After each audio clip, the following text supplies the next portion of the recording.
Welcome to Distracted, the podcast with Angela Lockwood, the place where you will find practical brain-boosting strategies, expert insights, and real-life stories to help busy brains thrive in the age of distraction. Let's go.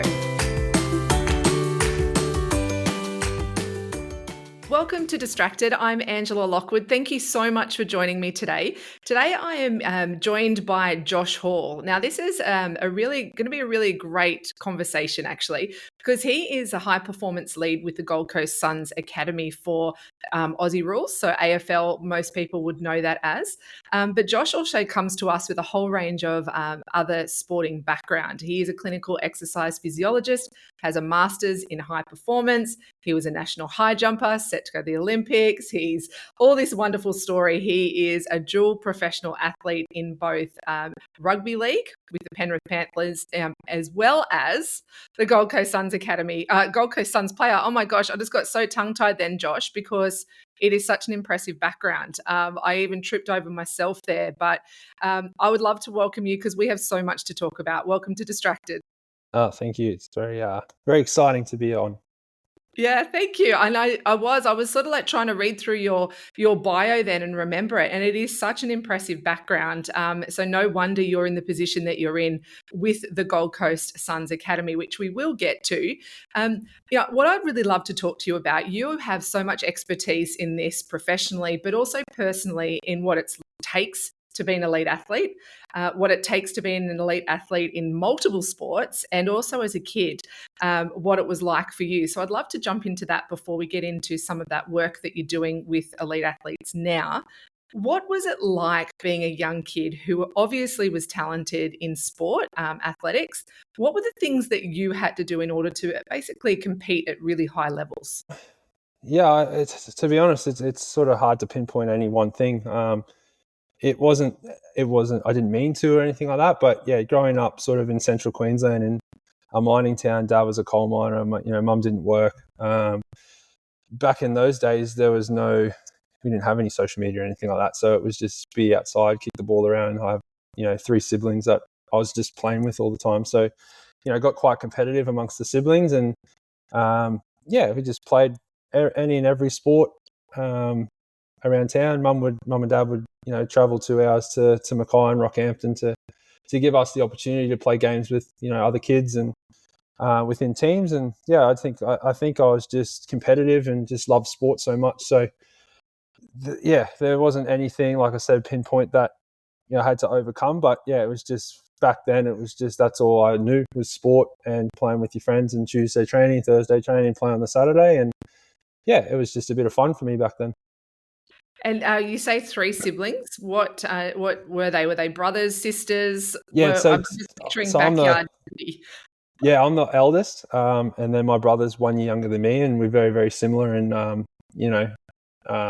guess height, weight. So there was a lot of competitiveness there, and then 2 younger sisters who love sport as well. So, between watching sport on the TV, battling to watch netball or rugby league or AFL or whatever it was, we were always sort of in a sports mind. And my dad was quite good at sport as well, so he sort of helped us come through and with training and all that kind of stuff. But there was, I enjoyed it so much that, going to those next levels, I started to find it hard because, starting having to decide which sport to play on the weekend, I found difficult. So, I enjoyed it. Moving to Townsville for my sport, as a whole family, just to give us the opportunity to go to that next level in our sport. It was probably a big thing that we had to overcome, changing schools and making new friends and stuff like that. So I guess that's one challenge that we had to overcome as a family. It sort of fell in line with, I guess, some of the things that we'll probably talk about and how, I overcome all that. And it sounds like there was quite a lot of sacrifices, I guess. Actually, one of the Suns Academy coaches that I've heard say this before, and he's the under-16 Suns Academy coach, Deetsy there. And I heard him once say, and it's really resonated with me, and that there's a big difference between sacrifice versus investment. And by the sounds of things, your parents made quite a few sacrifices. Your family made a lot of sacrifices as a young kid. I'd love to know your thoughts on the difference between, were they sacrifices? Did they see it as a sacrifice? or were they just helping a kid be really great and doing something that they love? Yeah, it's definitely it's definitely, I guess some people call it a sacrifice, but yeah, I definitely saw it as an investment. I wouldn't be where I was today without, my family and making those hard decisions back then. I doubt that my siblings would also be in there.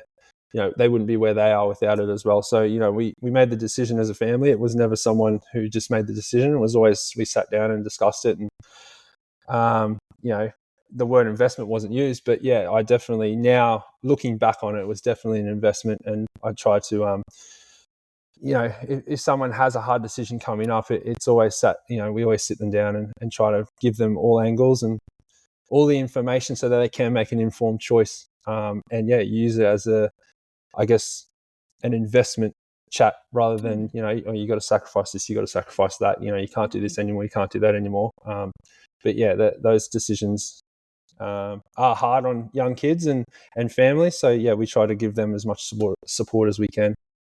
Mm. What were some of those things that I guess you had to say no to as a kid? So you were on the track to being a really top, you were a top high jumper. I guess being 6'6", that probably lends itself really well to being a great high jumper. But what were some of the things that you had to do as a child to say no to, maybe to your friends or to other opportunities? Yeah, there was a lot. I guess when I was young, my dream was always to play sport professionally, and it was to play for sport for Australia. And I didn't care what sport; I just wanted to represent Australia because that's what I saw on the TV growing up. So, um, for me back then, it was, I could do whatever I wanted to do whatever I could to get into that team, or to play sport at the high level. So, for me, training was hard, but I enjoyed it because it was always putting me on the right stead to make those goals come true, to make those dreams come true. Um, but it was more, the decisions that came around when I started turning 15, 16, 17, and, friends were doing one thing, and I was invited to do those things, but I had training on. For me, it was an easy decision.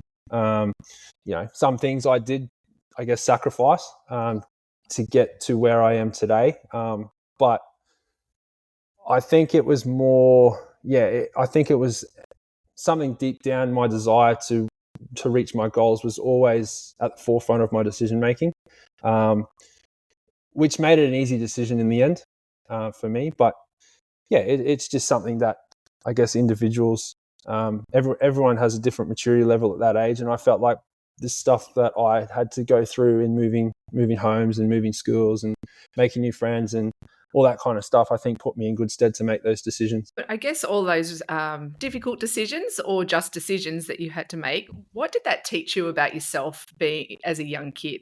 Yeah, yeah, I think, and I'll go into this a little later, but it's something that I learned at a young age is that I'm in control of my career. No one else. I felt empowered back then that everything was my decision. There was no one putting too much pressure on me. I had pressure on coming from different sports, and you have to start making a decision on what you want to do. But I always felt that I was in control, and it's hard to I guess it's hard for kids these days because there's so many more academies and there's so many more high professional institutions that are chasing kids that, multi-sport, all that kind of stuff. So back then I didn't really have that. So for me, it was always this, what my decision is going to get me to my end goal. And I'm in control of my career. So whatever I do, whether it's elite habits or whether it's, going to sleep tonight because I got a competition tomorrow, they're all my decisions. And if I get to the end of the road and I didn't make the team, or I didn't perform well in that competition, I always go back to okay, well, what decisions did I make in the lead up to that, and were they good decisions? And that's what I try to do here at the Suns as well, is empower the kids to make sure that, or educate them on making sure that they're empowered in making the right decisions and the elite habits, developing the elite habits so that they can put themselves in the right position to perform well on the weekend. So, Josh, do you think it's that nature versus nurture debate, right? Did you grow up in a family that gave you choice and gave you that ability to take control of your own decisions, or do you think that was an innate thing that you also just had, or was it the combination of the two? Uh yeah, tough. that's a tough question to sort of answer. I think it was a combination of the two. Like my nature, I'm very relaxed. I don't take things too seriously. So if something goes wrong, I learned at a young age that I can only control what I can control. And because I think what helped that was that I was exposed to some high performance teams at a young age, and that was instilled and educated to me at a young age. And we didn't have the internet ready on hand with iPhones and stuff like that these days, where they can just research how do I become better, what sleep does for me in performance wise, where back then I had to really go and have a look and search for the right mentor who could teach me those things. And I was just lucky enough that there was a few high performance teams that I was in that I was able to educate myself and put myself into like-minded other athletes, and the staff, they were all very accommodating and supportive and very willing to make me better. So, yeah. In your role now as the high performance lead with the Gold Coast Suns Academy, I guess it's a bit of a full circle for you, isn't it? Just listening to you then, you're now taking the role of the mentors to younger athletes.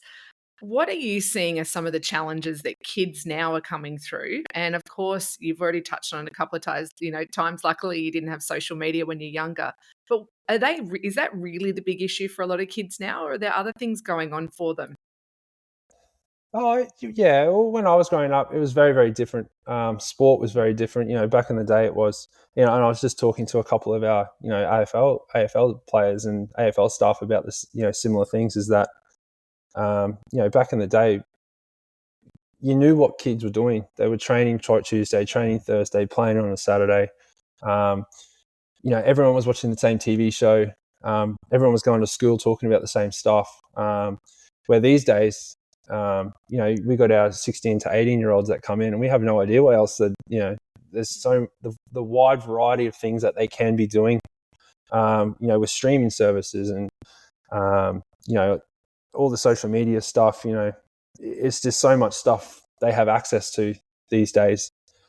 You don't know what they're doing on the weekend. You don't know what their schedule's like, which is a challenge in itself. But there's a wide variety of things or challenges that they face these days that I never even imagined that I would go through. So, just rattling a few off that I've written down here is you've obviously got social media like I spoke about, but the multi-sport kids who are balancing sports here, rep, sport, school, sport, and that's the one sport kids. The other kids who play basketball are going through the same thing with school, rep, club, and that's something that we try to sit down with them and have individual meetings with the parents, the school, and the load, I guess, we try to manage with kids. And they're still growing, so we've got to be really careful with their loads, what they do. The celebrity that they can be an overnight sensation online now. They kick a good goal on the weekend, or they do something fantastic in a game, and then all of a sudden they're all over the internet. And then obviously you come with it's a positive thing, but then the negatives is that we have to teach them on how to take negative feedback, because you could get trolling. Anyone can write anything now, so and then you got players who look at those negative comments and all of a sudden they have a down week and their performance decreases. So there's so much that is here in these days that I never saw as a kid coming through playing sports. So yeah, it's huge. So how much is amongst all of that for you as a professional athlete? As you've been a professional athlete, working with professional athletes, how important is mindset and maintaining focus on what your own goals are? How important is that, and what do you do to help foster that with our kids? I think it's nearly the most important thing. Teaching kids to like I said before, trying to empower them that they're in control of their career. And if mindset's that important, we need to coach these kids on how to have really good and positive mindsets and strong mindsets. Here at the Suns, our purpose is to grow people, not players. And it's not just about building good footballers, but building good people so that they can go on. 95% of our kids in the academy won't get drafted or won't go on to the higher level. So, we want to build really robust people who leave the academy and go on to achieve success in whatever they do. So it's not just about being and having a good mindset on the field, but off the field as well. And that comes back to not just training and performance and, pushing yourself on the field, but building good elite habits off field. And I've listened to a few of the podcasts that you've done in the past about, being courageous and the fear stuff and just elite habits around your phone and bedtimes and sleep and how that impacts your performance. There's so much research that goes into how just sleep alone is starting to impact kids' performance and stuff. So and that's we've got nutrition to talk about, we've got the social media use that people use, that kids use. Well-being is such a big thing and an emerging topic in young kids now. So there's so much that we have to educate these kids on, but it comes back to their mindset and it comes back to empowering them to, and I keep saying it, is they're in control of their career. So So could you share a couple of things of it? If people are listening going, okay, I've got a child who I know it wants to be a professional athlete one day, they have aspirations, or even if there's an athlete listening themselves going, yeah, I need to get myself back on track a little bit. What are some of those habits that you recommend and maybe even practice yourself, Josh? There's so many. But I think the main ones is just to start off with, we monitor our athletes really, really closely. They fill out a daily monitoring sort of app on their phone, which is sort of a double-edged sword, because then they've got their phone in front of them. We want them to use it, but then the distraction of just texting someone or the social media is just there. So it's a bit of a double-edged sword there. But if there is, they fill out how they slept, they fill out how they're feeling, they fill out how sore they are. And then from that, if it does flag that they're feeling a bit under the weather, that's just a conversation starter with us, and we'll approach the athlete with, it might be just a small thing that, we had something last night and I didn't get home till a certain hour, therefore the sleep was interrupted or something like that. But if there is something that flags for ongoing days, we can investigate. And it might be a phone home to the parents to say, look, we have, Jake, and he's had a rough week of sleep. What's going on? Is there anything that we can help with and offer support with? So we do monitor our athletes really, really closely, and that's just a conversation starter. But then going into the other stuff about giving them skills, we offer a lot of education. We do education throughout our preseason, not just in performance and how to perform at a high level on the field, like I said before, but off the field in regards to career stuff. We talk about how well-being can influence performance. We talk about how sleep and recovery and all that kind of stuff can influence performance. As along the lines of what we've discussed previously, but there's so much that goes into it. What else do we do? We do a big education piece on controlling your career and how that looks. And use case studies on certain players that have been in the system and got drafted, but then they're out within a year or two just because their elite habits aren't up to scratch at the AFL level. A lot of the stuff we do here, we try to align with the AFL and the AFLW and what they do day in, day out, and their standards. We try to hold these kids at that sort of standard as well and show them what that is so that they can live and breathe it. And we give them feedback on it. If they're not up to scratch, we pull them in and, say that, you're not up to scratch in this area and this area, we need to improve if you want to get to that level. And some kids don't want to be at that level. They're just here playing footy because they enjoy that, enjoy footy and playing with their mates, which is fine, which is 100%, and I love if we can get more of those kids in because they're just having a bit of fun and having a laugh and creating good culture. But the kids who do want to get to the next level, there are standards that we need, we expect, and, recruiters and everyone looks at everything. So not just your performance on the field, but they'll go back and look at your social media from 5 years ago and see what you were like. So sorry, I'm Oh, rambling hang on a on, we little bit, might but need to there's so stop much. there, Yeah, there's Josh. so much we do. I'm just thinking, let's stop there for a minute. So everyone, Sorry. did everyone hear that? I'm sorry to talk over the top of you then, Josh, but I think for people that are listening, I think that's a really important point there, was that people will look at your social media from 5 years ago to get an insight into you now and what your habits are and what your lifestyle is. And I think particularly our young athletes I don't think they don't think that. They don't think about that yet. That, hey guys, when you're posting about underage drinking at you're 15, and in a couple of years, if you're looking at draft, they're going to find that, and that stuff doesn't go away. And I think that's a really important point, Josh. That these kids, there's a lot of pressure on them, but there's also they need to, I guess, and it sounds like the academy does this really well, is educate them around, if this is a pathway for you, then these are the things you need to consider. But I guess it is a little bit of a challenge for kids too, because they also just want to be kids.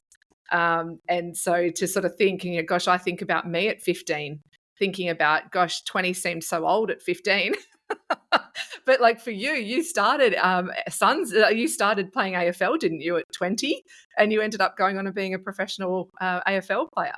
So these kids that are 15, they don't know what's ahead of them yet, do they? Yeah, exactly. And I think there's a couple of things in that while you're talking. I'm just thinking on the spot here, like, you get the multi-sport kids that come through and they're playing one sport, and then all of a sudden, and you've got the Brisbane 32 initiative at the moment where they're looking at kids who, are gifted in their sport but might not make it in their sport. So they're looking at, I guess it's just a big talent drive. So, we're getting kids who are really, really strong, and all of a sudden the BMX guys are looking at them.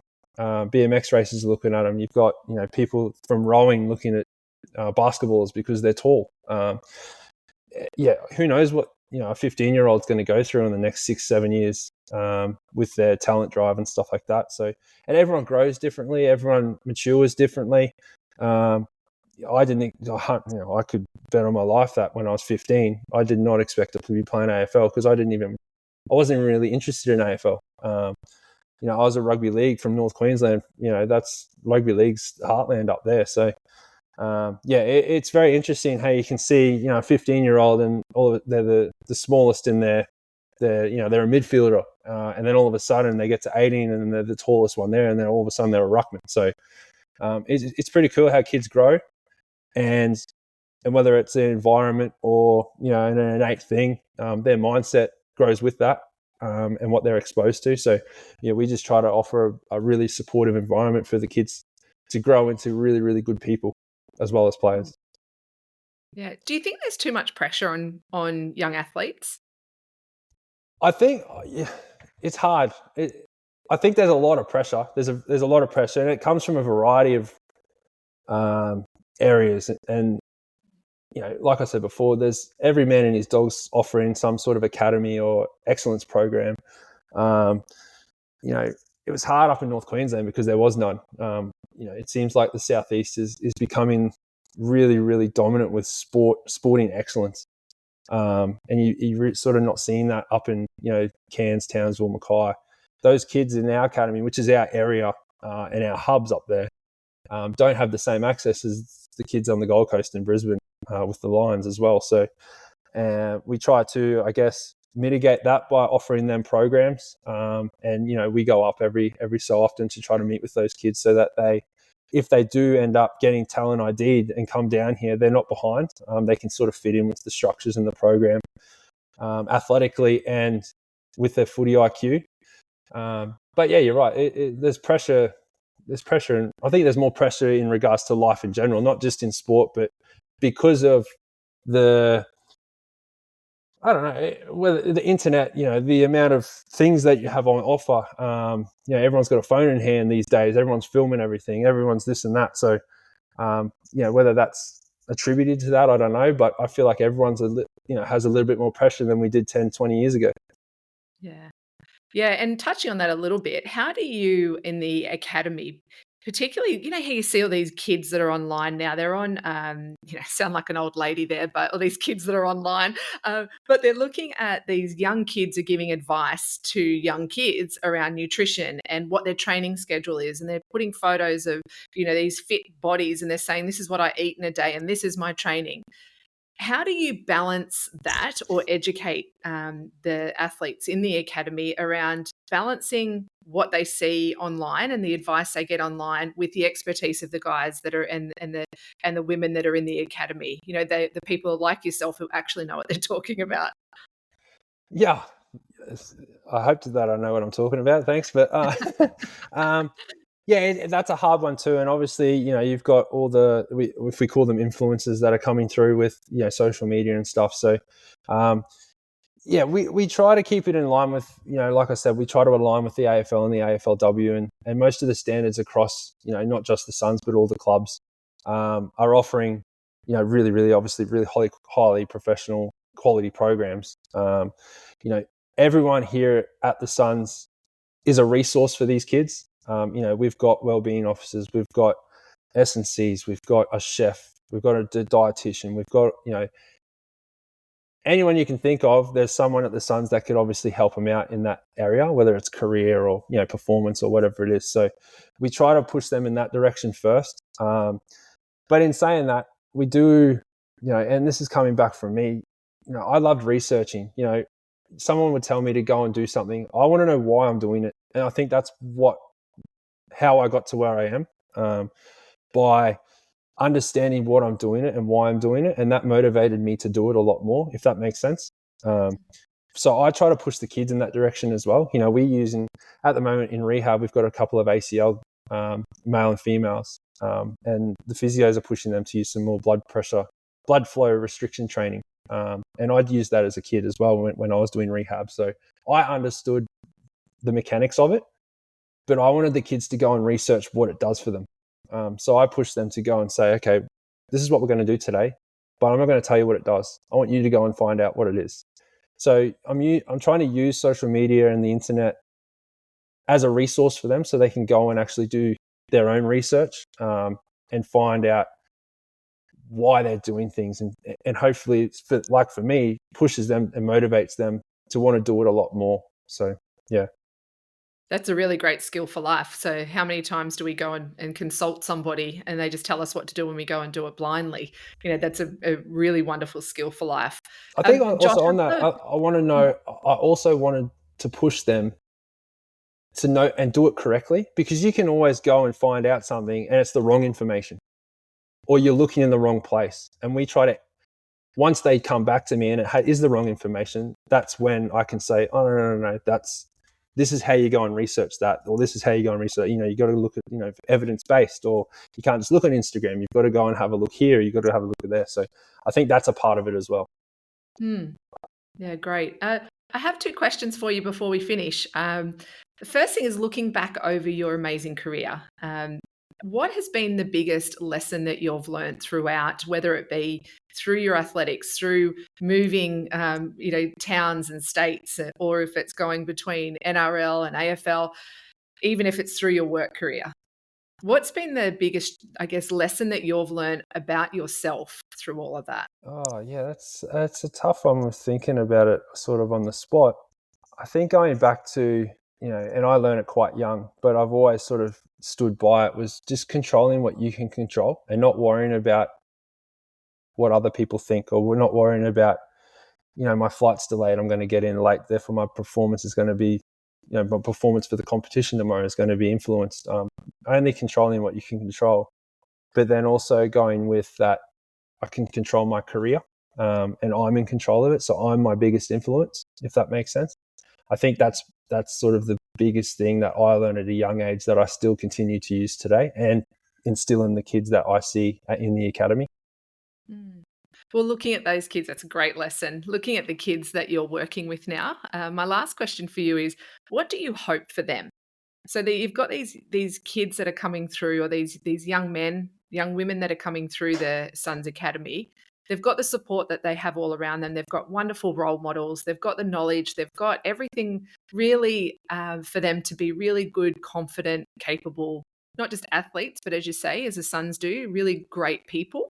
What's your hope for them, and what do they hope that they take from the academy? I think that aligns with our vision in the academy. We want to we want to grow them as people, so that they can like achieve their full potential. And whether that's as a player or just a person leaving the academy into the workforce or going back to school or whatever it is, I think that's our vision, and I think that sort of answers it.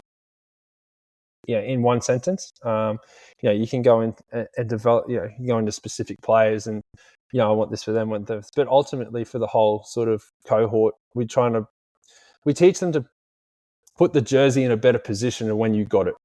And that's something that I learned when I was playing at the Suns, and I think that came from, it might be the All Blacks. I think like that's how they set their culture, is putting the jersey in a better position than when you received it. So, we try to instill those kind of things, and that only, I guess, develops the culture here at the Suns as well, from a young age, and not just the higher end talent. So that when if they get drafted and they go onto the AFL list, a lot of those standards are already met about putting the jersey into a better position. And I think you can only do that if you're a good, if you keep developing yourself as a person, to, like I said, to achieve your full potential. So, yeah.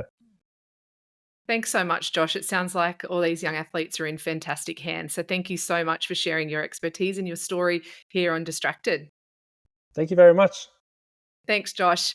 You've been listening to my interview here with Josh Hall, high performance lead with the Gold Coast Suns Academy for the AFL. I hope you have enjoyed our conversation today.